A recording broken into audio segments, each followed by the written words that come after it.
Hey, I'd like to welcome you to another episode of the Mission Matters Business Podcast, your source for all things business. My name is Adam Torres. You can follow me on Instagram at AskAdamTorres. Keep up with my book releases, book tour schedule, signings, all that other good stuff. Always love to connect with you there. And as always, if you'd like to apply to become a co-author of one of my upcoming books, just head on over to the website, missionmatters.com, and click on Become an Author to apply. All right, so today I have Mel Kaspin Blume on the line, and she's founder, copywriter, and storyteller over at Once Upon a Blume. She's also author of the children's book, Screens, Beans, and Quarantines. Mel, welcome to the show. Hi, thank you so much for having me. Oh my gosh, I am so excited to get into this book, Screens, Beans, and Quarantines. I'm looking at the art on it. It's a children's book for everybody listening that maybe didn't read the show notes yet or have time to. It's a children's book, and we're going to do a deep dive in there. It's adorable. I can't wait to share it with you. But Mel, before we get into that, I do want to go a little bit further into what you're doing over at Once Upon a Blume. Tell us a little bit more about your company, please. Yeah, sure. So my background is in journalism and in copywriting. I was the head of copy at Disney for 5.5 years for consumer products. And then once I had my second child, I wanted to avoid the commute and work closer to home. So I started my own company. And what I do now is I do brand voices. I either strengthen them or completely craft them for companies of all shapes and sizes. And I either develop their brand voice, provide brand voice Bibles, and then do all the copy for all their marketing, including their website, social media, anything printed, or I work on scripts for different things. It kind of varies for different companies. I work on campaigns. So it's all different types of writing for all different companies.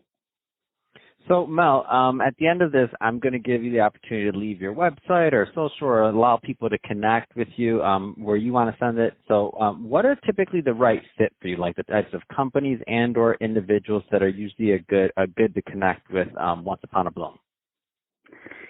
It honestly varies so much. So the sizes of companies I've worked with, like Forbes or Condé Nast, or coming up is Microsoft. But I've also worked with smaller companies and startups like the Cause Bar and Google Guru, which is a mommy company. So they're really all different sizes. And so it really just depends if we vibe, and I'm happy to work with people from all different industries. That's awesome. All right, well, let's switch it up a bit. So we have to get into this book. So Screens, Beans, and Quarantines. First off, what was the inspiration for this? The inspiration actually came on March 13th, the day schools were closing. I live in West LA, and I was volunteering at my daughter's school in the library. She's a kindergartner.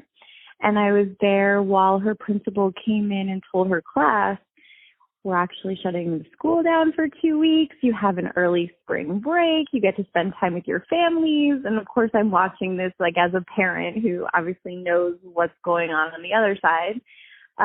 And just to see all these faces like shocked, like completely shocked. I was really wondering like how they're feeling and what that must be like to all of a sudden, like you're just not going to school. And then after the 2 weeks hit, all of a sudden you're just learning from your parents or whoever's home with you every day. So I knew it was just like it was massive for any age. But I was thinking of like the younger kids, like how overwhelming that is. So I have a 6-year-old and a 3-year-old. And in the beginning, I was just, this is so exciting. You know, we get to hang out every day. I was trying to be just like super positive. But of course, there were so many changes happening around us that I had to address. So I'm a storyteller. So I took to storytelling to try to get the message through to them in a more positive way. Obviously, I didn't want to take the fear-based tactic fully with that young of an age, but I had to get it across that this is super important. So we would talk about the size of the germ is smaller than a sparkle. You can't see it, but it can get you really sick, and that's why we're wearing gloves and masks. And while we can talk about it, I think that creating a story with pictures really helps open up the discussion about it. And then after reading it to them and the two of them really liking it and asking me to go back to different parts, and it really opened up the conversation with us, and it it kind of like got it into their brain a lot better than just through conversation. And then after that reaction, I decided to send it to their schools. And their schools were, totally open to it and excited for it.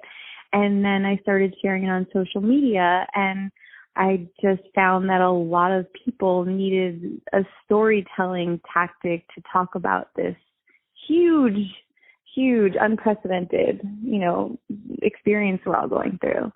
So that's kind of how it happened.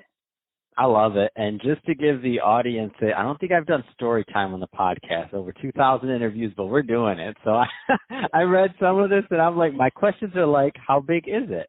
Will it travel sideways from somebody's spit? Does this virus live where I sit?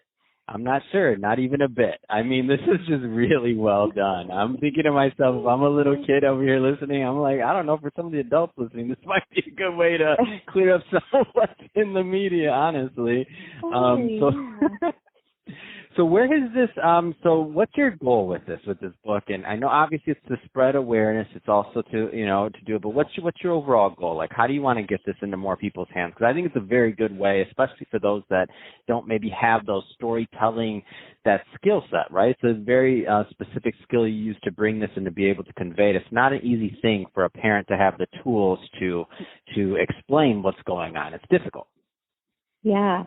Yeah, I mean, my goal is to just, I feel like we have no idea really what the emotional experience this is for kids, like truly, because we didn't really, go through this when we were kids. So I feel like just the more kids who can like read this and maybe see a positive side of something is super important. And just to try to like swim in that energy for a little bit, because I know it's so unbelievably hard for parents, or it's hard for everybody, but I as a parent, I have full empathy for parents who are home with their kids right now.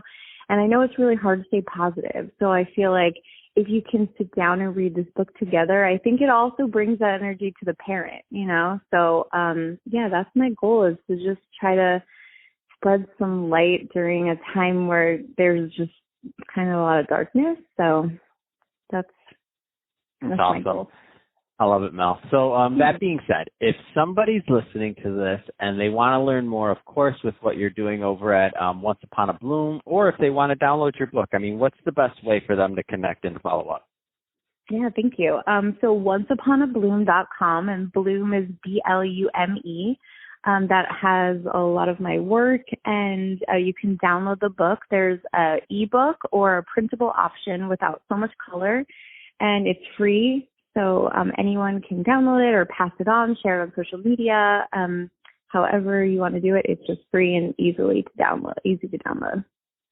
Fantastic. Well, Mel, really appreciate you coming on the show today and sharing more about all the great things you're doing over at Once Upon a Blume, and of course about writing this book and for really bringing awareness to everyone about what's going on and for our little ones. So I love that. And to the audience, as always, thank you for tuning in. Hope you got a lot of value out of this. If you did, don't forget to subscribe to the podcast, leave me a review in the Apple iTunes store, and if you're watching this on our YouTube channel, Mission Matters Business, definitely give us a subscribe there, but also leave us some comments in the video. Love to know what kind of projects and things that you're working on. And Mel, thanks again for coming on the show. Thank you so much for having me.